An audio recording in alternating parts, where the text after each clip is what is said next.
Video games get canceled all the time, and the general public is not aware how often it goes down. So it's always a treat to get a lick of what could have been, even if it's in the smallest crumb imaginable. A great example is Spyro's Kingdom, the computer game that would eventually be Trooper transformed into Skylanders. All we have for Spyro's Kingdom is an incredibly early prototype where you can customize your lair. I tried my best to turn mine into an entrance to hell ass landscape for when my imaginary friends join the server so they can know the power of Quinn once they enter. The other quote-unquote fun you can experience is walking around a barren landscape with a few dragons that I'm assuming are named after developers. How or why there was an idea to originally create a Spyro-themed MMO is kind of strange, but I think it could have been an interesting spin on the formula. Sometimes you do need a change in the world. Like, you can look at a game called WWE Brawl and think you know what's contained within, then you open it to see that mentality be dog-walked and put into a Chimera lock. Why does everyone look like this? They barely resemble human beings. Kane looks like an alien from Ben 10. Randy appears to have been injected with lethal dosages of synthol built like a water balloon. You got Sheamus turning into the Pink Panther when he's the palest motherfucker on the roster. What is happening here? At least we're allowed to rumble in classic locations such as Night Show Studio Set, a Crash Bandicoot Overworld, and Block Area, where Block Area is the only one that loads, allowing you to play what is an arena brawler game rather than a traditional wrestling title. It's super fast, and based on what I'm playing here, each character would presumably be kitted out with their own super moves, but unfortunately with this early build, everyone shares the same one. So you can't really have much fun, on top of you needing to deal with the AI not working properly, hardly fighting back. So if you always had the urge to acquire ultimate creative control, ensuring you never lose in wrestling, just play this to manhandle a 300-pound sack of meat to your heart's content.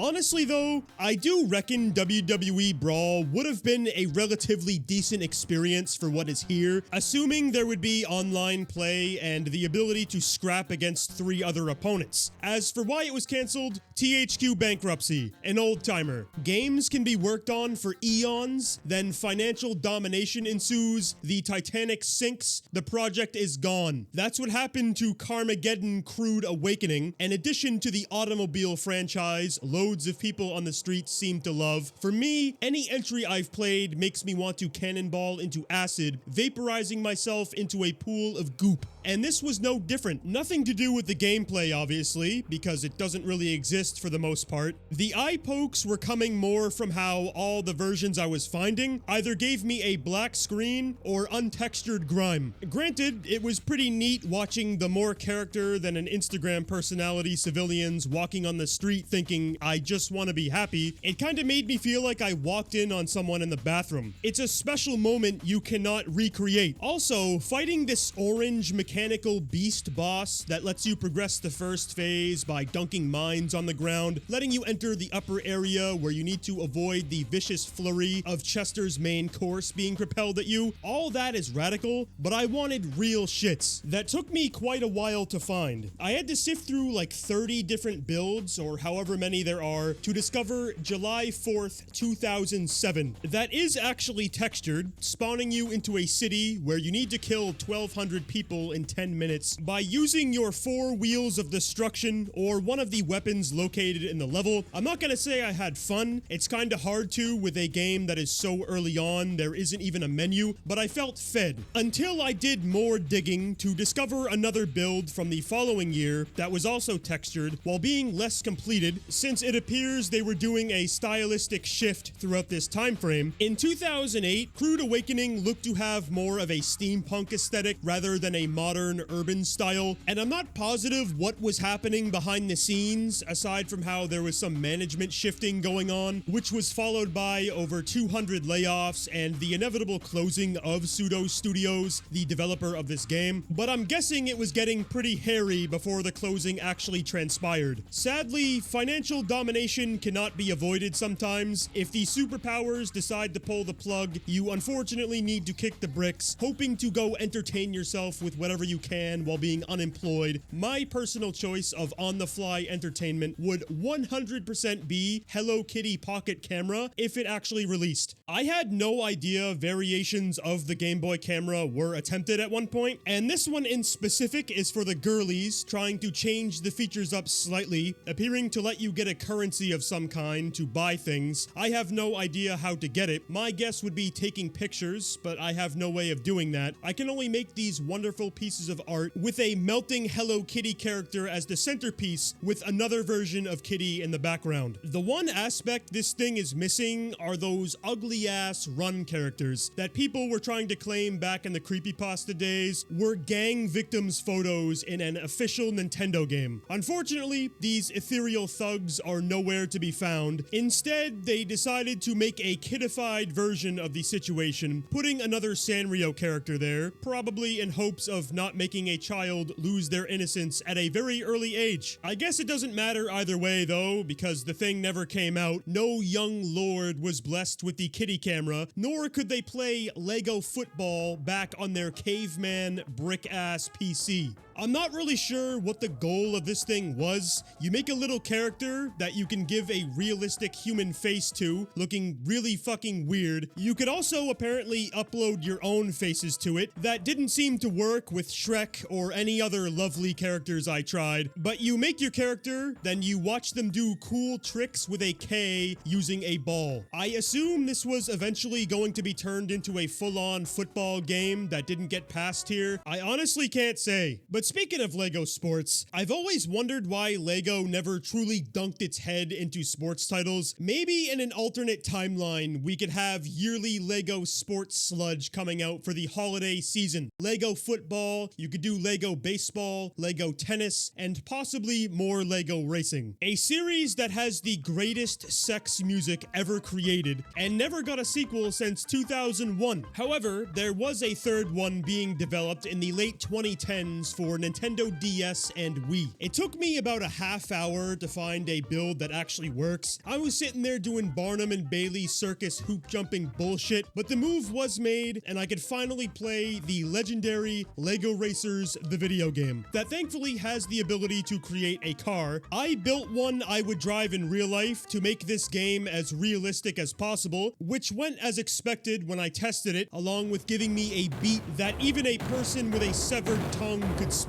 to. When I went into the actual racing to see what glory the world missed out on, it was a pleasant surprise to see that the game looks and also plays as Sigma as you'd expect a Lego game to be. There's a solid foundation here, which maybe shouldn't be too stunning, I guess. If you could somehow manage to give racing an oatmeal with dinosaurs brained loop, you'd have a talent not many others have. Fortunately, these people were spared from that mental demon and instead tried to play on the idea of Lego building during your races. You can collect studs, allowing you to build up a new car that goes faster than the previous. I'm not sure how well this would have played out in the finished product, since it could be unbalanced, blazing past everyone where no one can catch up to you. Your only chance of stopping their power is by ramming into them or hoping they get into an automobile wreck, forcing them to downgrade. Either way, it's a shame this was cancelled for reasons no one knows, and it's also terrible none of the Wii versions work. It appears there was some sort of gang feature that was going to be implemented, but the game never loads into a race, so it proves that life isn't fair, happiness can only be bought, and people need to continue fetishizing Sonic to keep their upstairs clock tower gears spinning. Our favorite stoic fuzzball has dipped his mitts in the honey pot with a variety of games over the years, including a few never-released organized emeralds, like Sonic Extreme, not to be confused with Sonic Extreme. The first Sonic Extreme escapade was going to be a 3D platformer for Sega Saturn that by all accounts was a big stink console in the gaming industry. Shadow dropping alongside the N64 and PS1 is definitely a battle you cannot win. Both of those were fake natties, trenbolone sandwiched up to the point they can't even walk up a staircase without their heart going into overdrive, forcing them to collapse. They were unstoppable machine machines, while the Saturn just existed. So that's most likely the ultimate reasoning as to why Extreme Sonic never came to be. All we're able to do is walk around small areas to get a taste of what society could never experience, and even watch Sonic be Jesus walking on water as he should. However, I did say there are two different games that are named Sonic Extreme. The other was a skateboarding game that was planned to release for Xbox, or that's what the dumped version is playable on. The only available build is from 2003, and it really confuses me, mainly because the blue fuck is able to slice through space and time already. Why would he need any form of vehicle? Is it because he uses words like radical in his regular vocabulary, so it's the best way to make him relatable to the boarding culture? It's impossible to know, really. All I can say is I shoved Shadow back onto the piece of paper he was originally drawn on and became victorious in our little laggy boarding scrimmage. His dork ass did not stand a chance against me. It got to the level where I lapped him and I was able to soar in the skies, helicoptering around, doing tricks to show him that Sonic cannot be stopped regardless of how powerful the pencil neck lab creation thinks he is. With that said, I'm not fully positive on whether the goal for Sonic Extreme was to be similar to Antonio Hawk's Pro Skater or what. If it was, I genuinely don't believe a person would be stunned by that, considering how popular those games were at the time. You might as well just toss Big Sonic in there for good measure. I mean, maybe this could have worked. If Toy Story can do it, so can Sonic, right? Surely someone would have enjoyed it, and I think the only thing that would have made those individuals more happy than boarding with this guy would be to have him as a virtual pet, letting you stick your finger in his poop chute. But sadly, that does not exist. The closest thing we have to that is Virtua Hamster for Sega 32X that was in fact scrapped. A game that let us skirt in a sewer with our blocky friend riding a piece of plastic, aimlessly waiting for something to happen that probably won't cause the game was never finished. The probability of anyone knowing this game was a thing is slim to none. I had no idea. I've never heard of it once in my life before today, which is a whole different can of worms for unreleased games. As I'm sure you're aware, it's not only notable names or franchises like Spider-Man that have their games where you run around a gray abyss shooting hardened milk out of your belly button, be given the axe. Like, we had corporate lords who were brewing up potions trying to put stuff like California raisins inside of an NES cartridge. I really don't know if these hooligans have any relevancy anymore, but at one point they did, hence the game's almost existence. I'm not sure what caused the cancellation. The game appears to be pretty far into development. It's your typical late 80s primitive gunk 2D side-scroller where you scoop out pieces of your stomach fat to murder the entities summoned from the cuisine underworld. Then, aside from entire new games for these prolific franchises, we also have mounds of ports that Civilization was never able to see, like Quake on Game Boy Advance, which looks gross. Most people, upon viewing this, would shrivel up into a ball, attempting to eat their eyeballs out of their skull. But that doesn't mean it's not impressive, though. As fucking disgusting as this looks, it's on a Game Boy Advance, so the fact Quake is semi-running on this console in full-ass 3D glory is pretty insane. The build we have is obviously really early, where you play as the Tickle Monster, shooting a few enemies while gazing into the pixelized abyss, wishing you had this on your bus ride to school 500 years ago instead of Mortal Kombat Advance that gave you the urge to tear your hair out while you watch your fists and feet go straight through your opponents as if they are a magic-bound, interdimensional wizard conjuring a force field around themselves to ensure the player wants to destroy their console. We could go on and on about notable franchises that were throat-punched in one way or another. Instead of that, I think it's time to explore titles such as Minion that were trying to build a new series, or just dish an original game into the world that didn't come to be, usually given to us by a humanoid Trojan horse infiltrating the Bone Zone to get their grubby sausage fingers on a copy, or from an anonymous being delivering it to us on a silver platter. In the case of Minion, the game appears to be a multiplayer prioritized title that would have you pick from a multitude of characters to enter battlegrounds, rocking the shit out of little soldiers, destroying towers, characters, leveling out the entirety of a battlefield step by step, unlocking new abilities for your chosen character as you continue waxing the shit out of even more little soldiers, trying to make your way to an opponent's base to destroy it. Minion comes off as a very early MOBA for consoles, which would have been a great stogie to smoke, really. To my knowledge, there are no MOBA games that exist on the Xbox 360, so if you toss this in for a player to toast their ass in a seat, grinding it till they see fit, there could be more videos of gamers out there losing their minds, headbutting their friends, or trying to burn their house down over losing a match. I was honestly kinda getting into what I was playing here, but unfortunately only 2 maps work, where one defaults you to play as this oversized oaf with a hammer for some reason, with none of the other characters being playable period, aside from the 2 given on the second map. As much as I expected this outcome, it still makes me want to crawl inside of an oven. These early builds can seriously be a tickle tease. However, if you aren't interested in competitive multiplayer derived games, that's the reason why we have single player games, with Ironclad being one that we could never play. Ironclad was dumped on the internet recently, actually, on June 15th, 2026. That comes off as a man versus machine sort of game. We have a playable demo that presumably was going to go out to the bootlickers, where you control a character shooting small robots while stampeding away from larger ones, leaving you to decide what the story was supposed to be about. My assumption would probably be modeling the situation after The Rock, watching our protagonist grab one of these oversized spiders by the leg to twirl that bitch around, using it as a propeller, creating a tsunami to flood the other half of the world to begin world domination, in order to spew out a tall tale that would be received as well as the live-action Moana film. Sadly, we will never know the real truth, but at least we can use a robot for ourselves to terrorize the small town we're stuck in, and if their goal was to include this much destructibility in Ironclad, it would really help the player fully feel the embodiment of power while riding upon the seat of this beast. It really is depressing that there's nothing else to delve into with Ironclad. When you have a build so limited, that's just how it goes. But it's not to say every unreleased game debacle is in the same vein. One of the most bizarre paper shredder moments has to be when a game is completely finished but still gets cancelled anyways. The most famous example is Thrillkill, a game that ended up being, simply put, too adult for release on the original PlayStation, even though it was ready to rip. Anytime I look at this thing, it's hard to wrap my mind around how, if it were to come out, there was serious consideration of giving it an adults-only rating. Regardless, it's just a waste of money from a business perspective, and from an independent employee perspective, you waste your time, effort, and possible career trajectory since your work is not easily accessible. This play is not as common as scrapping a game in its infant stage, but it still happens more than it should. Another example of this special move that I have seen dunked into the universe multiple times is Gauntlet for DS, a reboot for the series that began way back in the Bronze Age of gaming, starting off with a great looking presentation, making me feel at home, living back in the good old days of a monarchy where you'll get your head lopped off for sneezing too loud. The gameplay for Gauntlet is exactly what you'd expect if you've ever played this series before. You run around landscapes using your chosen class's primary attack to wail on large hordes of enemies. It's a 1 versus 1,000 conquest, adding on to the archaic mindset of ascending the kings and queens food chain while playing into the animalistic desires of humans. It's very simple, yet addicting, with a couple new testosterone shots in the bum in comparison to the original. I'm glad they included abilities for characters to help break up the monotony of repeatedly hacking away at the bag of bones brought forth. That fact makes the game more replayable than it otherwise would be. I honestly wish I was able to play this game back when I would use my DS as a kid. You can experience the entire thing start to finish, witnessing the ending and whatever else is included. It just never came out with no publicized reason as to why, so fuck my life. And I bet the development team felt the same way. Spending all those hours for their game to never see the light of day surely would crush the soul of a person who actually cared about what they were doing. Alas, there is no control over this vomit content-inducing behavior, but at least these cancelled games have been preserved by the means they were, allowing people to play bits and pieces of what remains, even if it's a pubic hair of what it was supposed to be, or in the case of a few, finished, we just weren't allowed to play them. The only issue you'll run into if you decide to explore this dungeon is how a lot of these builds don't work at all. It happened to me more often than not, consistently dropping a lit match into my gas tank until I combusted and stopped working on this video because every idea I tried to come up with got ruined by the black screen of doom. Either way, I'm curious to hear all of your thoughts on these games, like if you found it to be a shame the world was never able to swallow these games in their full glory, or do you not care at all and would rather go to Charles Cheese to play the arcade cabinets contained in Chuck's sweatshop? Let me know down in the comments. Big ups to all of our channel members who go above and beyond each and every month, generously supporting the channel even further. If you would like to join them and get early access to content, be sure to hit the join button right next to the subscribe button if you haven't already done so. Thank you all so much for watching. As always, take very good care of yourselves, and I hope to see you all again in the next video.